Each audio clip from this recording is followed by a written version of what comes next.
বিসমিল্লাহির রহমানির রহিম। আসসালামু আলাইকুম সুপ্রিয় দর্শক, অনেক অনেক শুভেচ্ছা জানাচ্ছি রেনিস কিচেন থেকে আমার আজকের রেসিপিটি দেখার জন্য। ক্যারামেল পুডিং কিভাবে বানানো হয় আজকে আমি সেটাই শেয়ার করব। এই রেসিপিটা জানা নাই এমন রাঁধুনি কিন্তু অনেক কম আছেন। রেসিপিটা যেহেতু একটা জনপ্রিয় রেসিপি, তাই আমি চাচ্ছিলাম আমি কিভাবে রেসিপিটা তৈরি করি সেটা সবার সাথে একটু শেয়ার করব। একদম পারফেক্ট মসৃণ আর টেস্টি পুডিং কিভাবে বানানো হয় সেটাই থাকছে আমার আজকের রেসিপিতে। তো চলুন দেখে নেওয়া যাক ঝটপট রেসিপিটি।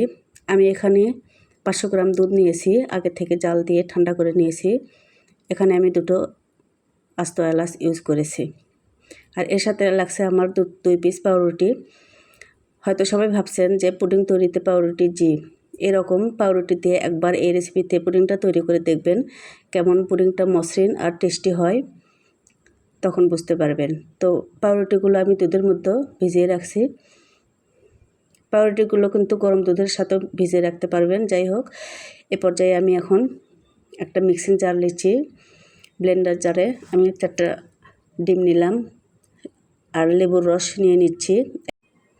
1 টেবিল চামচ পরিমাণ লবণ দিচ্ছি একটু স্বাদ মতো, আর চিনি দিচ্ছি 1/3 কাপ চিনি।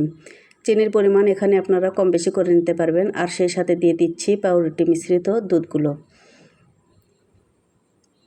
এবার আমি জারের ঢাকনাটা লক করে ভালো করে একটু ব্লেন্ড করে নেব। আমার ব্লেন্ড করে নেওয়া হয়ে গেছে। আর এ পর্যায়ে আমি মিশ্রণগুলো একটু সেঁকে নেব। যেহেতু এখানে আস্ত এলাচ ইউজ করা হয়েছে, আর ডিমের যদি কোনো লাম্পস থেকে থাকে সেটাও আটকে যাবে। আর পুডিং তৈরির ক্ষেত্রে এভাবে সেঁকে নেওয়াটা একটু জরুরি। তো আমার ডিম দুধের মিশ্রণটা সেঁকে নেওয়া হয়ে গেছে। এবার আমি চলে যাচ্ছি ক্যারামেল তৈরিতে।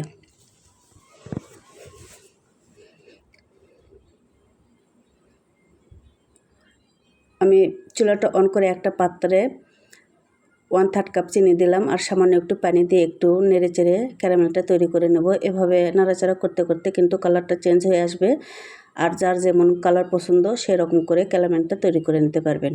তো আমার মনে হয় একটু লাইট কালার ক্যারামেলটাই ভালো হয়, আর বেশি ডিপ করলে কিন্তু খেতে একটু তেতো তেতো হয়। তো আমি ক্যারামেলটা ঢেলে নিচ্ছি যে পাত্রে আমি পুডিংটা সেট করব। আমি এখানে একটা সিরামিকের বাটি ইউজ করছি। যে কোনো পাত্রে পুডিংটা সেট করা যায়, যার হাতের কাছে যেরকম বাটি থাকবে।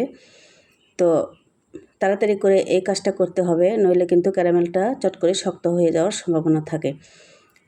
ক্যারামেলটা এভাবে ঘুরিয়ে ঘুরিয়ে আমি সিরামিকের বাটিতে এভাবে সেট করে নিচ্ছি। আর এ পর্যায়ে আমি দিয়ে দিব ডিম দুধের মিশ্রণটি।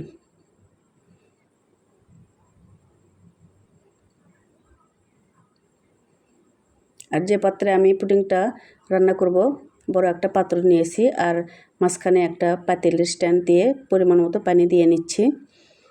পানিটা স্ট্যান্ডের নিচে নিচে থাকবে, এরকম পর্যায়ে পানি দিতে হবে। আর সাবধানে সিরামিকের পাত্রটি আমি স্ট্যান্ডের ওপর বসিয়ে দিচ্ছি,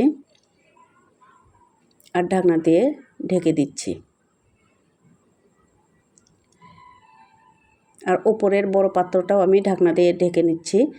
আর মিডিয়াম হিটে আমি রান্না করব 20 থেকে 25 মিনিট। প্রথমে চুলার হিটটা হাই দিয়ে পানিটা গরম করে নেব, আর মিডিয়াম হিটে পুরো পুডিংটা আমি রান্না করে নেব।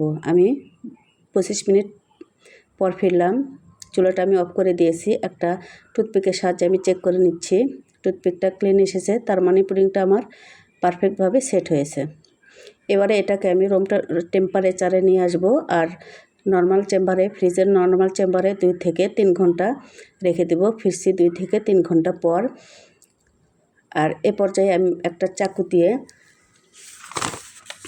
চারপাশটা একটু ছুটে নিতে হবে।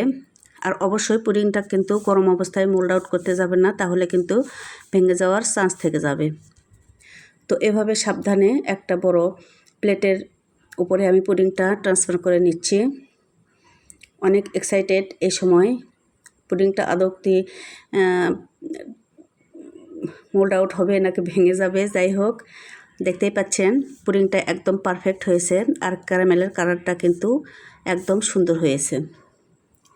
একদম স্মুথ টেস্টি একটা পুডিং আমার তৈরি হয়ে গেছে। আমি একটু কেটে শেয়ার করছি। খেতে কিন্তু মাশাআল্লাহ অনেক মজা হয়েছিল। তা আমার রেসিপিটা ফলো করে যদি আপনি পুডিংটা তৈরি করেন, আশা করছি আপনাদের পুডিংটাও এরকম পারফেক্ট হবে। তো দর্শক, এভাবে তৈরি হয়ে গেল অনেক মজাদার পুডিং। আশা করছি ভিডিওটি ভালো লাগবে সবার। ভালো লাগলে একটা লাইক দিন, সেই সাথে চ্যানেলটি সাবস্ক্রাইব করে নিয়ে নিয়মিত চ্যানেলের সাথে থাকার অনুরোধ জানাচ্ছি। আর ফেসবুক পেজ থেকে যারা দেখছেন তারা প্লিজ পেজটি ফলো করে নেবেন, আর ফ্রেন্ডস অ্যান্ড ফ্যামিলির সাথে শেয়ার করতে ভুলবেন না। আমার আজকের রেসিপি দেখানোর জন্য সবাইকে অনেক অনেক শুভেচ্ছা জানাচ্ছি, ধন্যবাদ জানাচ্ছি। আর আগামী রেসিপি দেখার আমন্ত্রণ জানিয়ে আজকে বিদায় নিচ্ছি। আল্লাহ হাফেজ।